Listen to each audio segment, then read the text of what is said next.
नमस्कार, आप देख रहे हैं रिपोर्ट कार्ड। आपके साथ मैं हूं राहुल अवस्थी। राजनीति की कहानी नित नए मोड़ ले रही है। नए नए नाम राजनीति की बिसात पर बढ़ाए जा रहे हैं। किसी को 272 की आस है तो किसी को 272 से रोकने की कोशिश करता हुआ दिखाई दे रहा है। वही राजनीति के शतरंज पर जय और मात के लिए हाथी, घोड़े, ऊंट, प्यादे सब तैयार हैं। वजीर नजर बनाए हुए है तो राजा की अपनी तैयारी है।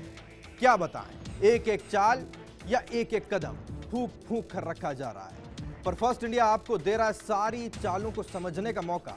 रिपोर्ट कार्ड आपको बताएगा कितनी चालें हैं सच्ची और कितनी चालें हैं आपको बहकाने की। आज जारी हो रहा है चित्तौड़गढ़ का रिपोर्ट कार्ड।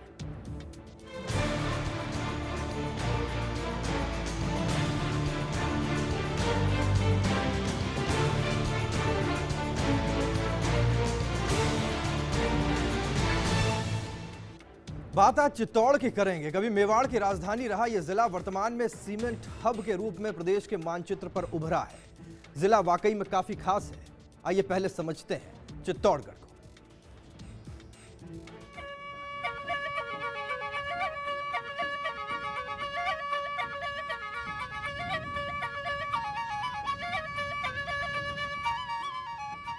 राजस्थान के दक्षिण पूर्व में अरावली की पहाड़ियों के बीच में स्थित है ऐतिहासिक चित्तौड़गढ़ जिला।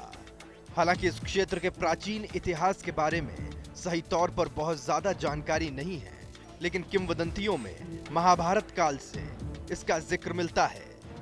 कहा यह भी जाता है कि महाभारत काल में महाबली भीम ने अमरत्व के रहस्यों को जानने के लिए इस स्थान का दौरा किया था और एक पंडित को अपना गुरु बनाया।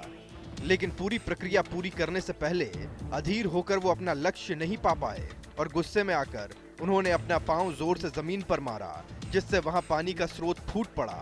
पानी का ये कुंड भीम ताल कहा जाता है। इतिहास के पन्नों का जिक्र करें तो ये स्थान मौर्य राजपूतों के अधीन आ गया था।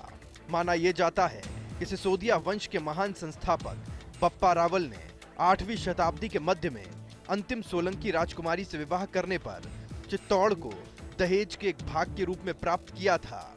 बाद में उसके वंशजों ने मेवाड़ पर शासन किया, जो 16वीं शताब्दी तक गुजरात से अजमेर तक फैल चुका था। हालांकि इसको लेकर भी इतिहासकार एकमत नहीं है, लेकिन राजधानी को उदयपुर ले जाने से पहले 1568 तक चित्तौड़गढ़ मेवाड़ की राजधानी रहा। चित्तौड़गढ़ शूरवीरों की नगरी है। ये मेवाड़ की आन बान और शान का भी प्रतीक रहा है। मेवाड़ की वीरता का प्रतीक यहाँ की पहाड़ी पर बना विजय स्तंभ है, जिसे महाराणा कुंभा ने 1440 ईस्वी में मालवा विजय के बाद बनवाया था। समुद्र तल से 1338 फीट ऊंची पहाड़ी पर स्थित 500 फीट ऊंचा ये दुर्ग लगभग 3 मील लंबा और आधे मील तक चौड़ा है। पहाड़ी का घेरा करीब 8 मील का है और ये कुल 601 एकड़ भूमि पर बसा है। वीर भूमि चित्तौड़ देश भर में शौर्य, देशभक्ति और बलिदान की मिसाल है।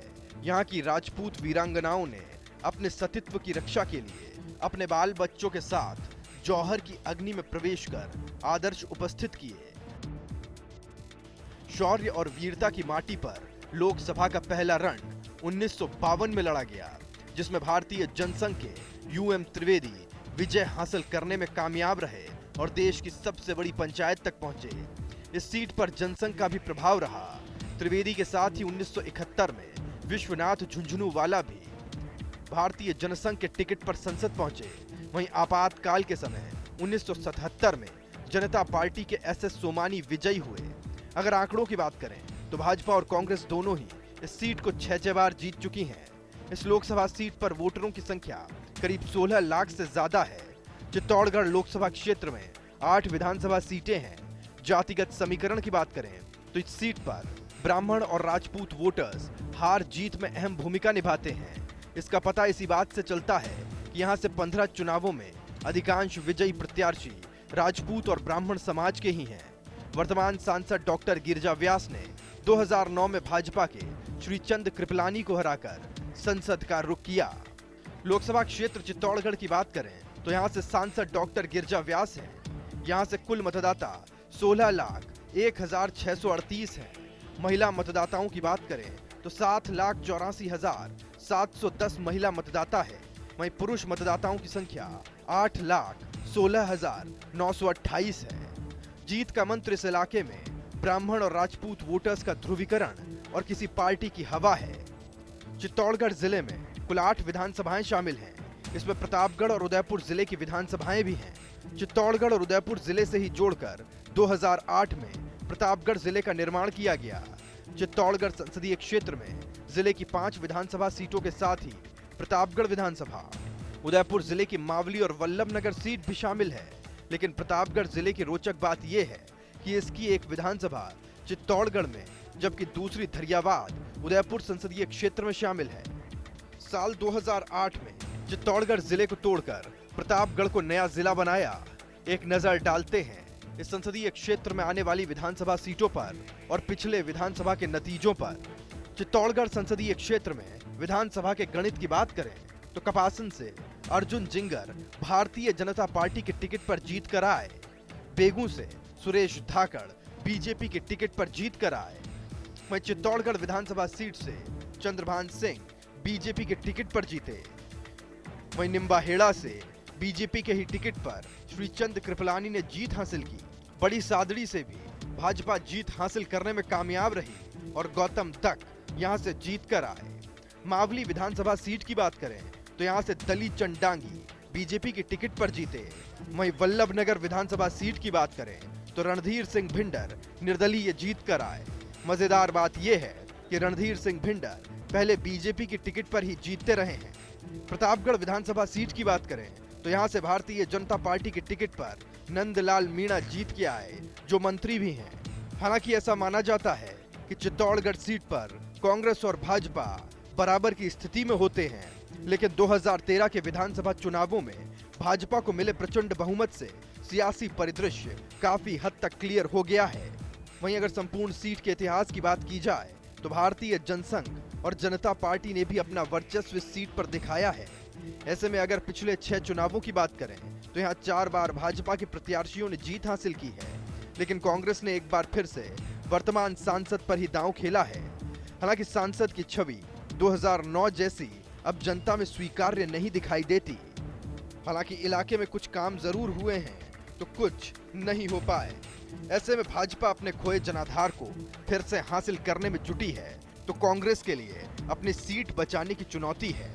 अब इस कवायद में कौन सफल होगा ये नतीजों की शक्ल में ही सामने आ पाएगा।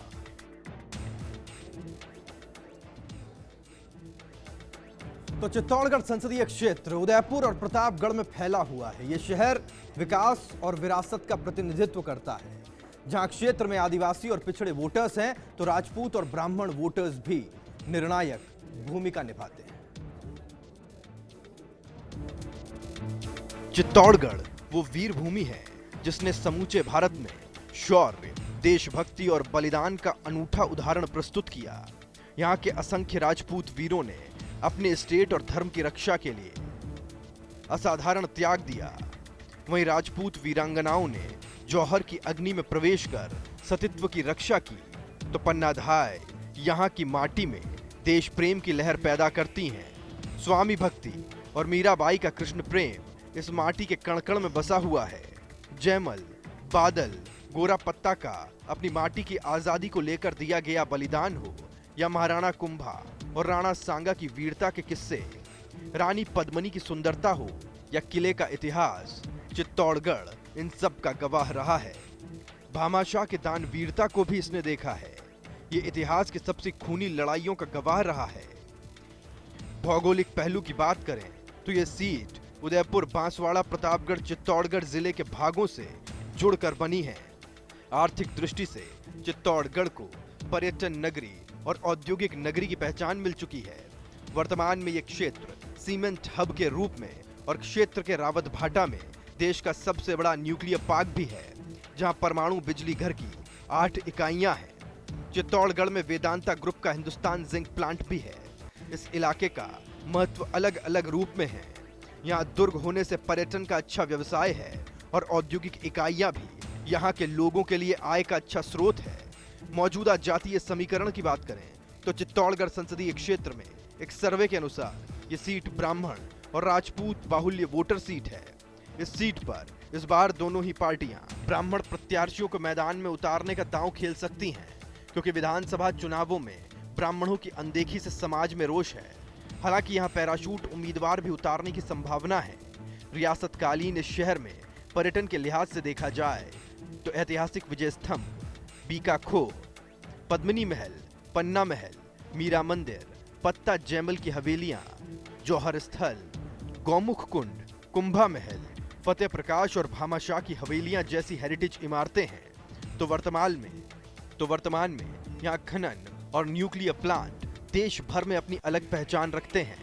ऐसे में चित्तौड़गढ़ की राजनीति भी देश में अपनी अलग पहचान रखती है। यहाँ से जीते कई सांसदों ने मंत्री पद भी हासिल किया। वर्तमान में सांसद गिरजा व्यास केंद्रीय मंत्री हैं।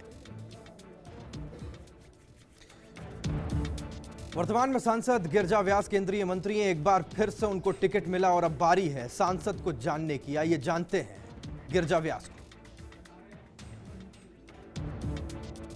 डॉक्टर गिरजा व्यास का जन्म 8 जुलाई 1946 को राजसमंद जिले के नाथद्वारा में हुआ। मसूरी के वैनबर्ग एलन स्कूल से स्कूली शिक्षा पूरी की। उन्होंने उदयपुर से मनोविज्ञान में एमए किया। यूएससी की यूनिवर्सिटी से पीएचडी की। पेशे से प्रोफेसर और सामाजिक कार्यकर्ता हैं। 1977 से 84 तक उदयपुर जिला कांग्रेस की अध्यक्ष रहीं। 1985 में पहली बार विधायक बनी। 1986 में राज्य मंत्री का दर्जा मिला। 1990 से 1993 तक प्रदेश महिला कांग्रेस की अध्यक्ष रहीं। 1991 में पहली बार सांसद बनी। 1993 में महिला कांग्रेस की राष्ट्रीय अध्यक्ष बनी। 1996, 1999 और 2009 में 3 बार सांसद बनी। तो सांसद को हमने जाना। इस बीच सांसद का पक्ष खुद के बारे में क्या है, खुद के कार्यकाल को लेकर क्या, ये भी हम जानेंगे और ये भी जानने की कोशिश करेंगे कि जनता जनार्दन सांसद के काम को लेकर क्या कुछ कहना चाहती और क्या कुछ कह रही है। एक छोटे से ब्रेक के बाद।